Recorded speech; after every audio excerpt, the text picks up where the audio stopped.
Welcome to the Tech Egg. Don't get scrambled. Enjoy the video. You begin by confirming the basics. Your Apple Watch is paired and using the same Apple ID as your iPhone, and location services plus Find My are enabled. Once done, open the Find My app on your iPhone. This centralizes device locations. You're starting now because Find My uses your iPhone's network and permissions to query the watch. Make sure Bluetooth and Wi-Fi are on if the watch is nearby, otherwise network handoffs will determine the reported position. You tap Devices and select your Apple Watch, which shows a map pin with live location or a last seen timestamp. Once selected, evaluate the status. If it's online, you'll see a live dot. If offline, you'll see last known location and time.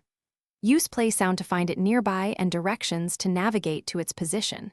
You can also enable Notify when found so you get an alert if the watch reconnects to the network later. To finish, act on the status. If the watch is offline, note last seen and wait for the device to reconnect, sometimes walking it into range updates location. Once done, bring the watch and iPhone close to force a sync and try play sound again. If location still fails, restart both devices and, if necessary, sign out and back into your Apple ID to refresh Find My permissions. Troubleshooting tip. If the watch shows no location, check activation lock and network permissions first. Thanks for watching. Consider subscribing if I helped unscramble your problems.